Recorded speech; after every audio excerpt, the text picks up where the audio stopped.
Welcome to today's deep dive. We are really thrilled to have you with us today because we are unpacking a truly fascinating stack of notes. Yeah, it is a really great one. It really is. It's centered around this single provocative document titled The Silent Power of Showing Up Well-Dressed. Right. And our mission for this conversation is to basically completely deconstruct the idea of personal style.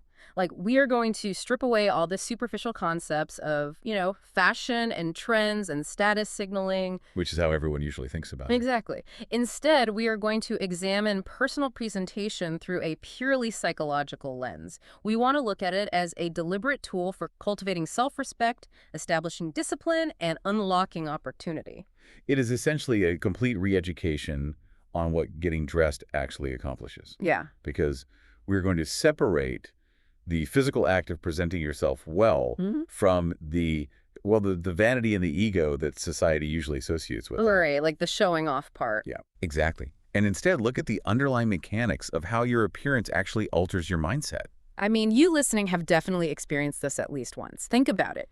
You are heading out to a high-stakes meeting, or maybe you are just stepping out for an important dinner and you put on an outfit that just perfectly fits. Yeah, that feeling. Right. It is intentional, everything works, and before you have even opened the front door to leave your house, your posture naturally changes. You stand a little taller. Your focus shifts entirely. You haven't spoken a single syllable to anyone, but your brain is already shouting like, "We are doing this!" Yeah, you're locked in. So today we are going to explore exactly why the most powerful thing you can say before you ever open your mouth requires absolutely no words at all. Because that instant physiological and psychological shift is profound. You are essentially speaking volumes to your own nervous system. Right. You're setting a complete baseline for your behavior and your competence long before anyone else even sees you. Okay, let's unpack this. Because to really grasp the depth of this concept, we have to unlearn almost everything consumer culture tells us about what dressing well actually means. Which is a lot to unlearn. It is. Society fundamentally misunderstands the purpose of a wardrobe. We are conditioned to think it's all about fashion. Or worse, we treat it as, like, a competitive sport. Oh, for sure. Trying to look superior to others, showing off wealth. Right, projecting a certain status. It gets treated like a performance where the audience holds all the power. Right. But when you really drill down into the psychology of this, dressing with intention isn't about the audience at all. I like to think of it like making your bed in the morning. Ooh, I like that. Yeah, you don't do it to impress a visitor, right? You do it to set a baseline standard of discipline for your own day. Or think of a master carpenter sharpening his chisels before he starts working. Right. He doesn't spend 20 minutes sharpening his tools to impress the wood. Exactly. Or to show off to the other carpenters in the shop. He does it because a sharp tool fundamentally performs better.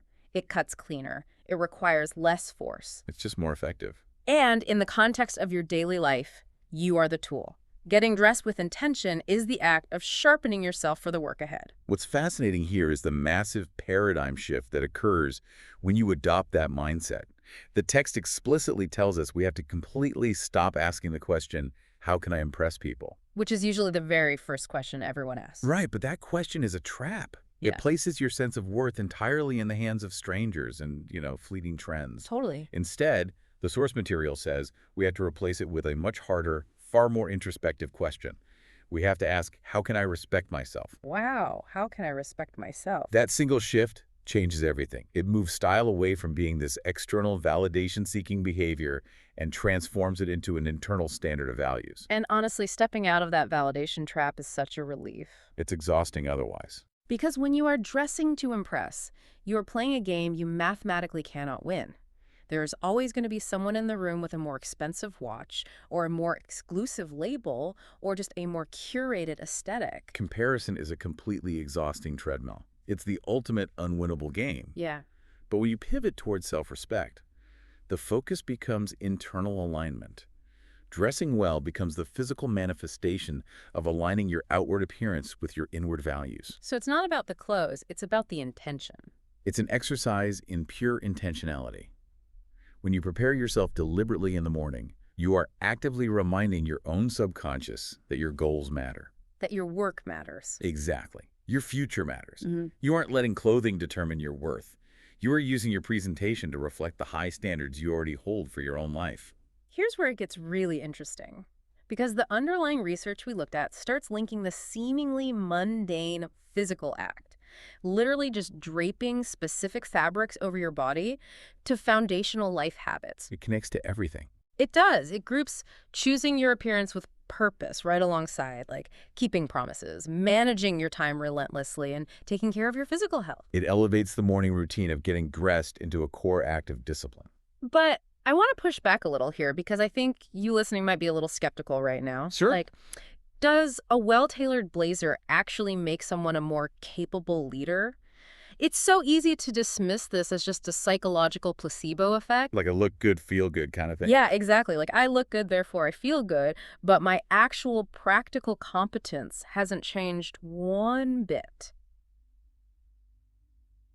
Though as I think about it, I suppose if I'm wearing something that fits perfectly, I'm not constantly tugging at a tight collar or, adjusting a messy hem. Right. I'm removing a variable of discomfort. Is that where the competence comes from? You just hit on the exact underlying mechanism. It is absolutely not a placebo. Okay. And obviously the fabric itself possesses no magical superpowers. Confidence doesn't just spontaneously generate because you put on a nice pair of shoes. Right, you don't level up like in a video game. Exactly.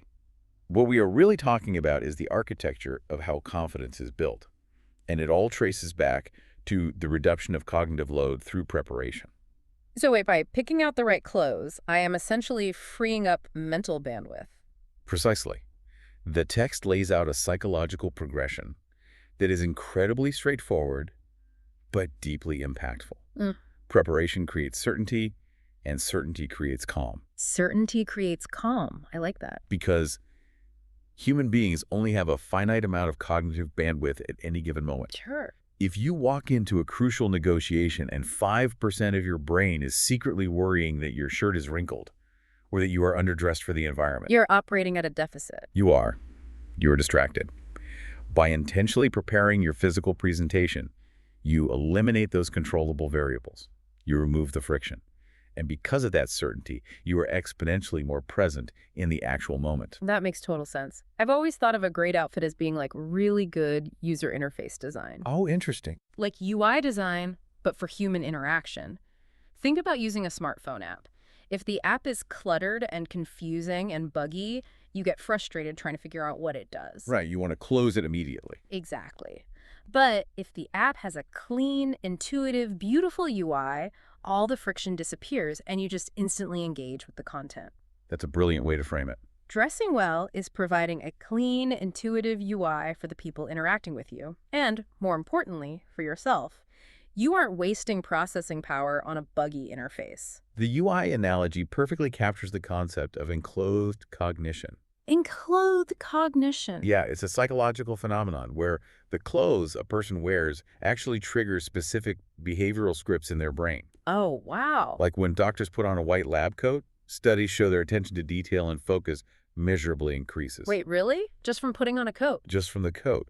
Not because the coat makes them smarter, but because their brain associates the garment with scientific rigor. That is why. You are creating an environment, starting with your own physical person, that supports your absolute best performance. You stand taller and think clearer because you've sent a neurochemical signal to your brain that says, we are entering performance mode. And that signal isn't something you just broadcast once a year for a special event. It's a compounding habit. Absolutely. Taking care of your health, making your bed, curating your appearance. None of these micro decisions seem dramatic in isolation, but stacked together day after day, they fundamentally shape your identity. They do? They communicate an undeniable message to your brain. I take my life seriously. And you have to convince yourself of that fact before anyone else will ever believe it. It is the ultimate foundation. Yeah. You cannot project authority or competence outwardly if your internal system doesn't fundamentally believe you deserve to be there. Right. The deliberate act of getting dressed is the daily reinforcement of that internal belief. All right, let's take this concept out of the bedroom, out of our own heads and into the real world. Let's do it. We've established how preparation creates this internal calm and presence. Now, you step out the front door. How does that translate when you were actually shaking hands and interacting with other human beings? That's the real test. Right, because I know there is a very loud, very valid objection coming from you listening right now. Yeah. You are probably thinking, wait a minute. Shouldn't a person's character matter infinitely more than their clothes? Sure. Shouldn't my actual hard-earned skills speak louder than my shoes? This raises an important question, and it highlights a tension that requires a very clear, very vital distinction from the source material. Right. Character is, without question, paramount. Okay. Character is what determines long-term relationships and long-term success. No amount of bespoke tailoring is going to save your career if you are fundamentally unreliable or dishonest or just toxic to work with. Yeah, presentation can never and should never replace character. Exactly. It's the classic lipstick on a pig scenario. If the foundation is rotten, a nice coat of paint won't stop the house from collapsing. That's spot on. But, and this is the crucial distinction we have to make, while character sustains long-term relationships, your presentation dictates how those opportunities begin in the first place. Oh, that's a good point. Because life is entirely composed of unrepeatable moments. A job interview, a crucial client pitch, a networking event. A chance encounter in an elevator with an investor. Exactly. You may only get one single microscopic window to introduce yourself. Mm-hmm. And human communication begins long before words are ever spoken. It is deeply ingrained in our evolutionary psychology. We are basically just prediction machines. We really are. We process visual data at lightning speed to assess our environment. Within milliseconds of seeing someone, our brains are already making subconscious judgments about their threat level, their competence, their social standing. Their attention to detail. Right. We naturally notice posture, eye contact, grooming, and clothing before they even say hello. We do. And it happens entirely below our conscious awareness. The goal of dressing well is not to use this visual data to manipulate people or trick them into thinking you are something you aren't. Nobody wants to be a fraud. Right. The goal is to ensure that the visual data they are processing actually matches the high-quality character you possess. That makes perfect sense. In those high-stakes, unrepeatable moments, showing up deliberately well-dressed silently communicates a very specific, very profound message to the person across from you. It silently says, I prepared, I care, I respect this moment. Wow, I respect this moment. That phrasing stops me in my tracks every time I think about it. It's powerful. It completely reframes the act of getting dressed. It shifts the focus entirely away from your own ego and places it onto the shared experience between you and the other person. It really does. It transforms getting dressed into an act of generosity. You are implicitly telling a hiring manager or a new client or a date that their time is valuable enough to you that you actually took the time to prepare for them. It is a profound sign of empathy. Consider the alternative. Okay. Imagine pursuing massive life-changing goals, launching a startup, leading a major corporate team, trying to secure vital funding while treating every single opportunity casually. Like just winging it visually. Yeah. Imagine a brilliant software developer who shows up to pitch a multi-million-dollar idea in wrinkled sweatpants and an unwashed t-shirt. Well, the investors aren't going to look at that and think, wow, this person is so focused on coding that they don't care about clothes. Exactly. They're going to think, if this person cannot manage the basic details of their own physical presentation, how can I trust them to manage millions of dollars in capital? Precisely. It creates massive cognitive dissonance. If your purpose truly matters, your preparation must reflect that gravity. That is so true. When you ask someone to trust you with their business, their money, or their career, but you haven't taken the time to present yourself as someone who sweats the small stuff. You break the trust. You break that trust before you even open your mouth. But when your outward appearance seamlessly aligns with your internal competence, there is consistency. And consistency is the bedrock of trust. So what does this all mean for us practically? Right. How do we apply it? Because if the ultimate goal is to respect the moment and build trust, does that mean every single person listening needs to run out today and buy the exact same navy blue corporate suit? Oh, definitely not. Are we advocating for some kind of universal, sterile uniform just to ensure nobody accidentally disrespects an opportunity? Because frankly, that sounds incredibly stifling and completely devoid of personality. If we connect this to the bigger picture, the concept of intentional presentation is fiercely opposed to imitation. Okay, good. We are absolutely not talking about wearing a corporate uniform or suppressing your personality. Authentic style isn't a competition to look the most traditional. And it certainly isn't about conforming. So what is it? It is an expression of your specific individual identity.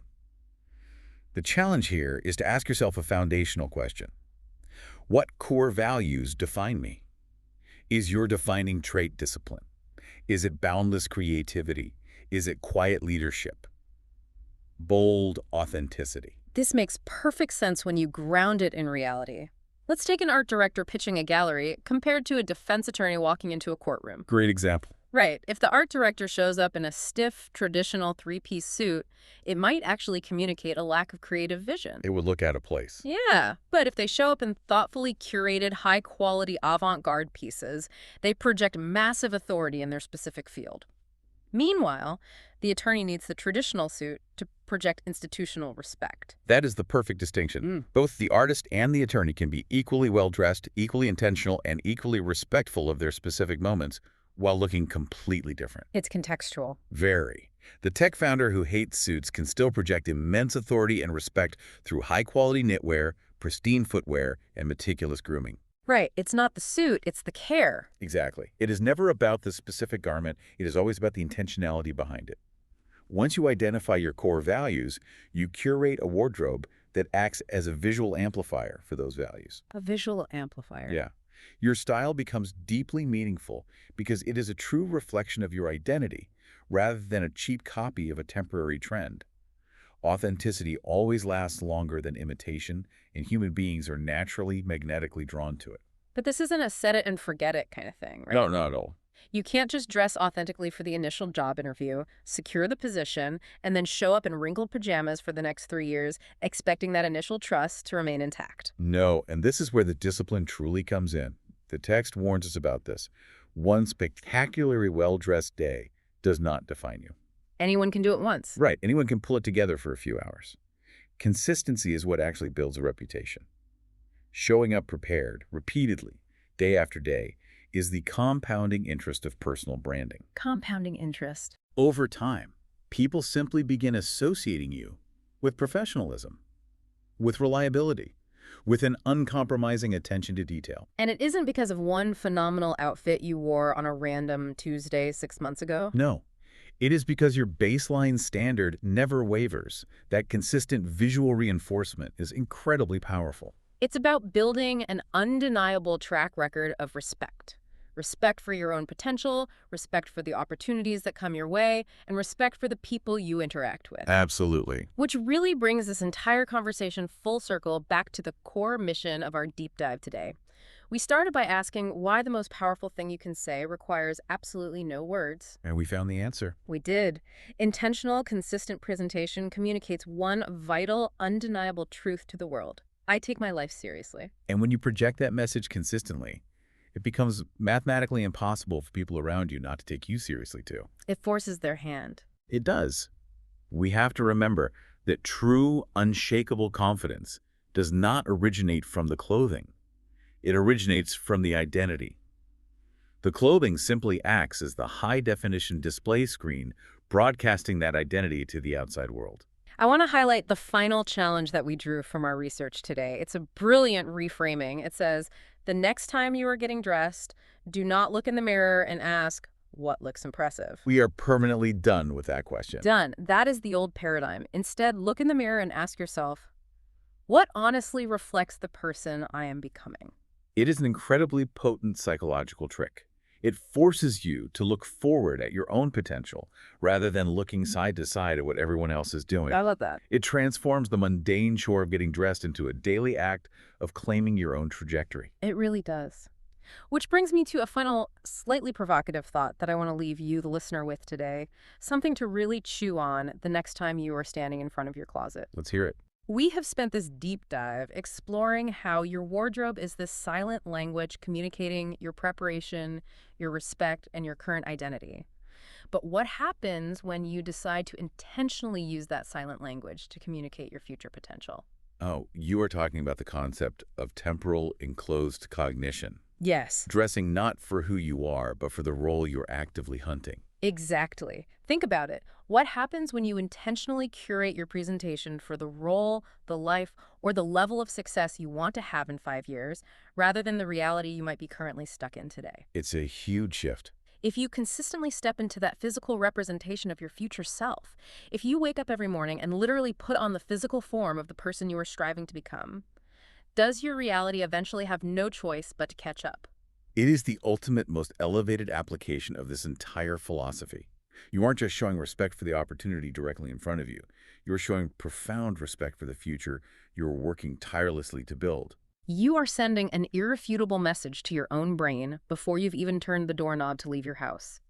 You are shifting your posture, narrowing your focus, removing the friction, and silently shouting, "We are doing this." And they will listen. And when your internal character, your relentless preparation, and your external presence perfectly align like that, you don't just become effective, you become unforgettable.